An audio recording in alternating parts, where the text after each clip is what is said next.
مسلمانوں، کربلا کے میدان میں نہ امام حسین نہ ان کے کنبہ والوں نے ڈھول بجایا. کوئی ثابت کر دے، کوئی ثابت کر دے کہ امام زین العابدین نے ڈھول بجایا تھا. کوئی ثابت کر دے کہ امام زین العابدین کے بعد آنے والے موسیٰ کاظم، جعفر صادق اور تقی نقی جو ان کی اولادوں میں سے ہیں، ان لوگوں نے کبھی ڈھول بجایا ہو؟ نہیں بجایا. لیکن میں ثابت کر دوں گا کہ امام حسین کی شہادت کے بعد مسلسل 3 دن تک ڈھول تاشے کی صورت میں یزیدیوں نے جشن منایا تھا. اب دیکھو کس کی امامت میں تم نماز ادا کر رہے ہو، کس کی عبادت میں، امامت میں اپنی اقتدا کو پیش کر رہے ہو. ایک امام حسین اپنا لٹا ہوا قافلہ کے ساتھ خاموشی کے ساتھ روانہ تھا، اور ایک یزیدی ڈھول تاشے کے ساتھ آگے بڑھ رہے تھے. ہمارا محرم کیا ہوتا ہے؟ ہمارا محرم کیا ہوتا ہے؟ ہمارا محرم تو بغیر جھنجھنا کے ہوتا ہی نہیں. ہمارا محرم تو بغیر ڈھول تاشا کے ہوتا ہی نہیں. تو ڈھول تاشا کی ابتدا کس کی ابتدا ہے؟ یزید کی. تو پھر کیا ہو گیا مسلمانوں؟ جب تمہارے پاس پیران اعظام علماء کرام بار بار یہ آواز پہنچاتے ہیں تو پھر اب بھی تم کیوں نہیں مانتے؟ اب بھی تم یزید کی ابتدا کرنے کو تیار ہو. مطلب یہ ہے کہ شیطان تمہارے اندر چھپا ہوا ہے. تم اپنے اندر کے شیطان کو نکال نہیں سکتے. جس طرح وہ گوبرا کیڑا والا مسئلہ ہے نا، شہد کی مکھی سے گوبرا کیڑے والے کیڑے نے کہا کہ بہن تمہارے منہ میں جو رس ہے وہ اتنا میٹھا کیسے ہو جاتا ہے؟ تو بولے تم بھی پھولوں کا رس چوسو، تمہارے رس میں بھی مٹھاس ہوگا، تمہارے رس میں بھی خوشبو ہوگی. گوبرا کیڑے کے ساتھ مدھو مکھی نے کہا چلو ٹھیک ہے. گوبرا کیڑے اور مدھو مکھی نے دونوں نے جا کر کے باغوں سے پھولوں کا رس چوسا. اس نے گلاب کا چوسا تو اس نے بھی چوسا. تو دونوں کیڑے نے رس چوس کر اپنے چھتے میں آ کر کے انڈے لگا. لیکن گوبرا کیڑے کے منہ سے جو رس نکلا نا وہ بدبو تھا. بدبو تھا. شہد کے منہ سے جو رس، شہد کی مکھی سے جو رس نکلا وہ خوشبودار تھا. اب وہ کہتی بہن دیکھو ایک ہی پھول کا رس ہم نے بھی چوسا تم نے بھی چوسا، لیکن تمہارے منہ سے رس نکلنے کے بعد وہ خوشبودار، ہمارے منہ سے نکلنے کے بعد بدبودار کیوں؟ بولے کچھ تو بات ہے، پھولوں کے رس میں کوئی قصور نہیں، قصور تمہارے اندر ہے. ذرا منہ کھولنا. جیسے ہی گوبرا کیڑے نے منہ کھولا تو دیکھا اب بھی اس کے منہ کے اندر گوبر کا کچھ حصہ موجود ہے.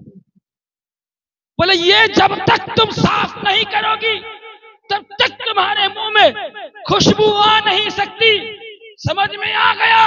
اے لوگو، اگر تم چاہتے ہو اچھا کیریکٹر کا انسان بننا، اگر تم چاہتے ہو امام حسین کی ابتدا میں نماز عشق ادا کرنا اور مکمل ہو، تو اس کے لیے ضروری ہے تمہارے اندر جو گوبر کی صورت میں شیطان چھپا ہوا ہے اس کو پہلے نکالو، پھر امام کے پیچھے نمازیں ادا کرو. دیکھنا تمہاری نظریں یہاں جھکے گی رب کی بارگاہ میں، کل حشر کے میدان میں تمہاری شکریہ اثر عام کر دی جائے گی.